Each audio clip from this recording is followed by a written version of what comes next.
Other interesting political news, you have Pete Buttigieg saying that they're actually freer under abortion and going viral. Now, this, of course, comes to us thanks to ex-Twitter, specifically Greg Price. And Greg Price says, quote, Pete Buttigieg says that men are freer when abortion is legal because men can have consequence-free sex and simply kill their unborn babies instead of taking responsibility for them. Or JD Vance is weird or something. And I apologize in terms of being, nice, slightly thing. You will have to see Pete Buttigieg, which, I know. But it's only about 21 seconds long, so it's not too painful, hopefully.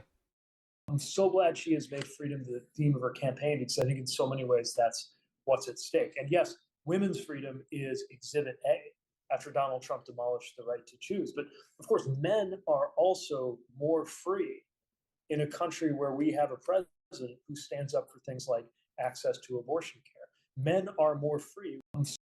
So he's advocating that it's better for men to advocate from their responsibility and be pieces of, what's a nice way of putting this? Pieces of shit. He's saying that's a good thing we have access to these. And again, it shows how manipulative and mentally they think the voters are stupid. Because again, this is going to be one of the biggest topics for the 2024 election. Even though it shouldn't be, and technically there's no conceivable way it could be. Because again, all Trump did was, and again, if you're a pro-life person, you should thank God Ruth Bader Ginsburg was such an egotistical, power-hungry, mentally, morally vacuous person to hold on to that position until she died. Because again, strategy-wise, many people are saying when Barack Obama was in office, they said, hey, Ruth, you should step down now so we can put in one of our new cronies who hates the Constitution, and that way we can have our way for longer. She said, nope, I want power forever. And she expired when Donald Trump was in office, and he was able to appoint constitutionalists who actually believe in the founding fathers and what their ideals were. And that left them to say, hey, we're going to take Roe versus Wade, which, again, interestingly enough, even if Ginsburg didn't agree with the basis on which that ruling came to, and they said, hey, we don't see this in the Constitution. It's going back to the states. So if you want to be like Minnesota, you can have abortion all the way up to 9 months, which, statistically speaking, most Americans do not agree with. Most of them find it horrifying. Which, again, all that Trump did was appoint people to the Supreme Court, and they relegated it back to the states. So again, if you want a change, it doesn't matter who's president. If you want change, you have to get someone elected on a local level. You have to propose a bill on the local level. That's where it's going to happen. Yet Kamala Harris has said this. Pete Buttigieg has said this. They keep saying this is going to be, this is the 2024 election issue. And mentally vacuous people will vote for this just because of that issue. Not maybe they just don't do a modicum of research, but they won't realize, oh no wait, it doesn't matter who's in that office. Because again, it is down to a state level. Again, if you want change, just go do it on that level where it will actually happen. Even if the president signs an executive order, the Supreme Court will immediately just shoot it down. And yet, you saw the little parameter, they're raising money off this. Which, again, kind of sad how many Americans do not do research left and right when it comes to political ideologies and these statements. And this one pretty well got 1 million views and 22,000 likes. Now, let's go to some top comments. One of the first ones comes from Greg Price saying, I'm pretty sure Jennifer Aniston will have a lot to say about this, getting 221 likes. Let's see here. Just a Dude says, coming from this guy, and it's Pete Buttigieg, which, again, Reuters, so again, this image of Pete Buttigieg apparently trying to chest feed a child with some type of artificial breast. Again, Reuters is saying this has been a photo has been altered. They're saying it's not real, so I'm putting that caveat out there. This is also coming from the guy who is so creepy, where him and his husband went to the hospital to buy their kid, and they played dress up as if they had the child, they delivered the child, and they sat in a medical bed, which, I mean, even my friends who are, who are gay, they're like, that's weird and creepy. Again, again, this guy who disappeared for 6 months and no one realized he was gone, Pete Buttigieg, primary example of someone who should be fired as a federal employee. Like, you don't matter if it's been 6 months and no one realized you're gone, and he's still making more money than most Americans. Now, they had to get 234 likes. Scrolling down more and more, you have Proud Patriot saying, this is disgusting, sleep with whoever you want so you can kill a baby. So much for responsibility and morality. Getting 218 likes, and yep, A+ for accuracy. And it also shows you how far politics and culture has shifted throughout just the past couple of years. And when I was growing up, Democrats, even they were against abortion morally. They said it should not be celebrated. They said it was supposed to be, in their theory, they thought it was supposed to be safe, legal, and rare. And those things are just out the window these days. You have people so morally vacuous, which again, even if you agree with, even if, and I do it, I have friends who are pro-choice, I have friends who are pro-life. Even the ones that are pro-choice are agreement to saying you should not be celebrating this when people are going through with an abortion. And yet, yeah, that's what it's almost their sacrament now. So it's a lot of marketing from the DNC is about that. Now, you also have Mark says men are freer because abortion is good. JD Vance is weird, so weird. Meet the babies, or sorry, meet our babies as we lie here together in hospital. Yep. So that's a Pete Buttigieg and his husband sitting in the hospital as if they get. Also, an awkward picture for many reasons. They're sitting two people in that single little. I forget. Well, I know the largest manufacturer is, I believe, Stryker. Which fun business fact: Howard Hughes, when he went to the hospital one time after a plane crash, he was the one who actually came up with the idea of these hospital beds are infinitely adjustable with all the motors. Fun business fact for the day. But they are both squeezed into this bed, and it even looks like one of them is. Does one of them have a medical bracelet on? It's almost like they're just playing dress up and they holding the children. They got 119 likes. Scrolling down more and more. You have Tall Teeth saying a gay man who bought two babies is telling straight men they should kill theirs. This isn't weird or wrong.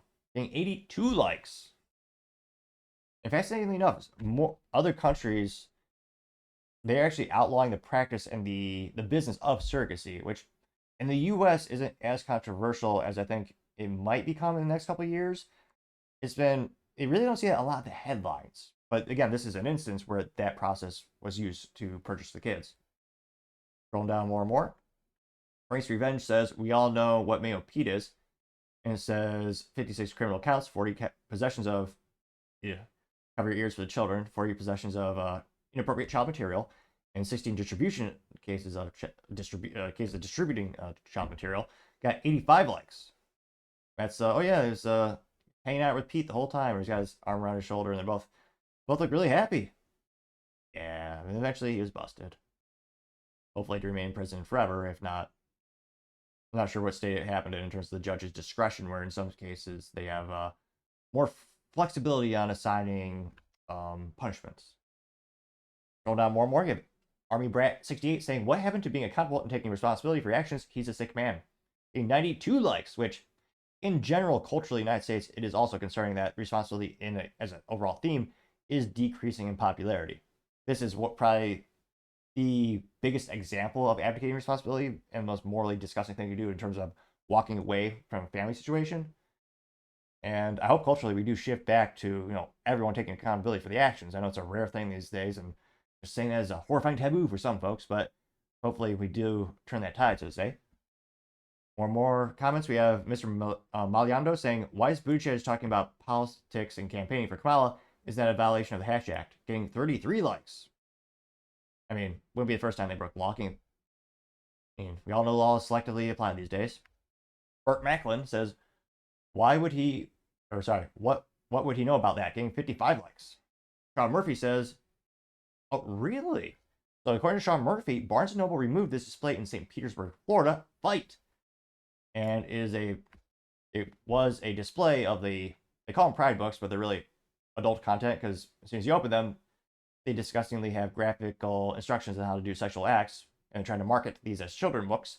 And apparently they took down this display. One of these books is labeled Bye Bye Binary. One's called, was it Queer and Fearless, which again used to be a pejorative term that you weren't supposed to say, interestingly enough. More of them are labeled Pride. ABCs is a book, apparently. And I'm trying to see if they have the most well-known one is called was it the Don't Be Gay book, or what was it? But it looks like they got rid of it. And that got 24 likes. Now again, I'm not sure. I highly doubt it's a countrywide policy of Barnes & Noble, because again, there are places like San Francisco who they want those books right up in there in the center, and they'll sell out probably immediately. So it'd be interesting to see if I'll have to look into it in terms of that's a nationwide company policy or what's going on there. A couple more. You have Tomboy to Mom saying, "I've always argued that abortion was a boon for men, allowing them to exploit women at whim with zero consequences, leaving women with scars for life, emotionally, physically, and spiritually. Thanks, Pete Buttigieg, for making this clear." We do have a contrarian statement, so I'm agreeing with Pete. And that got 77 likes. A boon. Interesting. Wait a minute. Well, as a gal. She describes herself as wife. Oh, interesting. 77 likes. Sororian Stoic says a man who breastfed a baby with fake boobs thinks JD Vance is weird. Again, 13 likes. Violet, file title, can't pronounce things today, says this is weird. Special Rachel Levine, again, the U.S. government official who transitioned, getting 10 likes. So, yeah. And again, there's a lot of speculation. I mean, will Pete Buttigieg be, will that be Kamala Harris's VP? I mean, he's been increasing his popularity in politics for quite some time. I mean, even though he had no qualifications, I remember he famously got that transportation secretary role just because he liked choo-choo trains. Pretty sure that's his words too, as ridiculous as it might sound. So, and maybe it'll be the VP? Not out of the realm of possibility. They might get some bonus points for that. I'm not sure how much the average American will care one way or another about the VP being Pete. I'd say controversial statements like this probably doesn't help them out with the average American, maybe the average Democratic voter, but let me know in the comments, because as always, it'd be fascinating to hear what you have to say. Thank you, everyone, for taking the time to tune in. Again, trying to get to 4,000 subscribers by the end of the month.